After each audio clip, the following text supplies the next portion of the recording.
everyone, it's Shel from Paper Operatio Studio, and today I'm sharing with you my Tag It Tuesday tag. This is a Facebook group made by my friend Sherry, and every month she has a challenge or a theme, and this month the theme is flowers.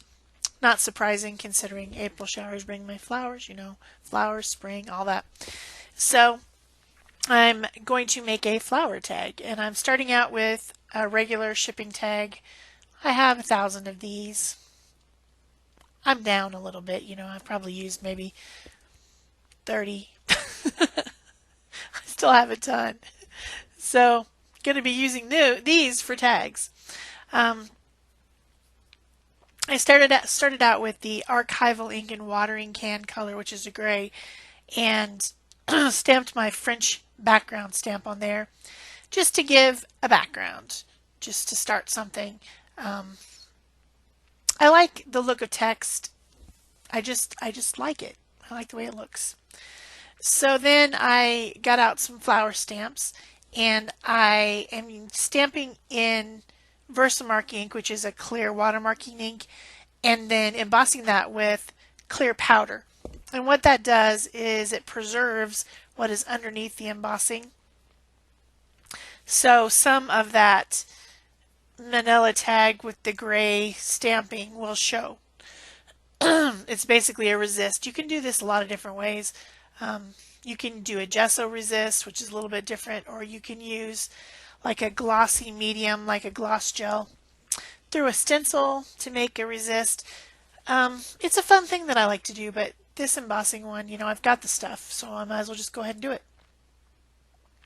So then I used a second stamp that's kind of like a sprig of flowers and put some of that on as well. The first stamp that I used has open areas, and the second one that I used doesn't. So that second one is going to remain manila colored because it's all sealed up with the embossing powder. And then I'm getting out something that I have not worked with in probably, I don't know, couple years. Have these, but I just never play with them. They're from Lindy's Stamp Gang, and they're called Magicals, and it's basically a pigment powder with mica in it, which is what is inside of the Lindy's Stamp Gang sprays that a lot of people use that you'll see on videos. They make shimmery colors because of the mica, and then they just have a pigment. I have a couple other different types of pigment powders. I have Brush-Os, which don't have any mica, and also Ken Oliver Color Burst, which don't have any mica. And I know I've made videos with those, but I don't think I've ever used the Magicals on a video before. I have, I think, three of the little sets of 5. So I have 15 colors. And I've had them for a long time, and I don't know. I don't know why I didn't play with them. So I decided to play with them on this tag. So all I'm doing is just basically watercoloring with them, dipping my brush into water and then dipping it into the powder because they're in open little pots, and then just putting it on the paper. And anywhere where there is clear embossing, it will resist that water-based media. So those places will be left manila colored. So what ends up happening is that the flowers look like they have been drawn around with an off-white pen, basically. Excuse me. It's been a long day. Also, my voice is not working very well. I don't know what is wrong with it. So I'm using different colors. In the background I did a green and a teal together, making it kind of a watercolory, paintery look. And then I got a couple different colors of pink and a purple that I used on the flowers. And it's really quite pretty. I decided to use this blue to make a few little splatters.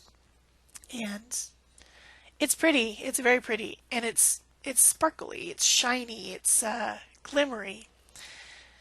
So then I'm looking for some backing cardstock. I like to always make an extra layer on my tags for a couple different reasons. I like a border around my tags. I like finished borders around things. And also I usually gunk up the back with whatever medium I'm using. So then if I want to send it to someone, I want to write a note on the back or something, the back always looks terrible. So I put the cardstock on there, and then that covers up whatever splotchy stuff I got on the back. This time I picked a teal color. Really goes well with the background. So then these are 3 little paper flowers that have been sitting on my desk since the last time I got out my paper flowers. I don't know. They've got a little bit of glimmer mist on them that is in an ivory color, but I'm not going to worry about that because I'm going to just completely coat them in magicals. So this is the pinky, the lightest pink color. I will list in the description box below all the colors that I used of the magicals.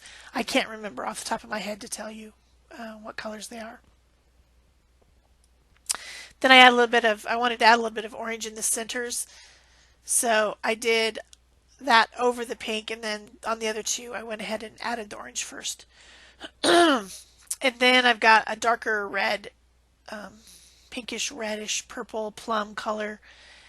And then the final one will be the purple, which has, interestingly, a lot of blue sparkle in it. These are mixed up. I don't know. They've got, it's not just one solid color. It's got different colors in each pot. I guess that's why they're magical.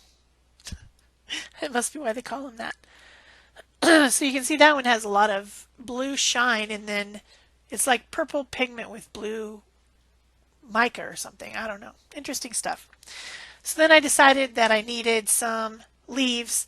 So I got out a leaf stamp that is from the same set as the flower and stamped them and embossed in clear again on some text paper. Just a couple scraps of book paper that were just laying around. Then I'm going to color those with the green and teal, and then also this kind of olive green color as well, and cut them out.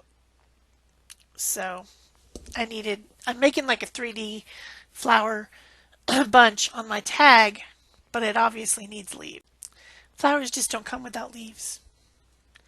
It wouldn't be possible. So one thing that bothers me about these paper flowers is that when I get them wet with either sprays or in this case these powders, all the nice texture that they come with, they're pressed or something and they have all these leaves in it. I mean, not leaves, but lines and ridges on them, and they have such nice form, and then when you get them wet it all flattens out. So I keep trying to squish them back up and kind of like fluff them up as they dry so that they won't do that. But they're flatter than they were originally. There's just nothing to do about it.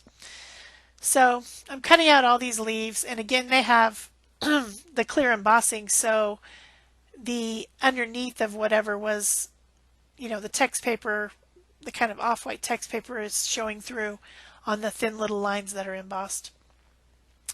And then I wanted to curl them up a little bit, so I curled them over a pen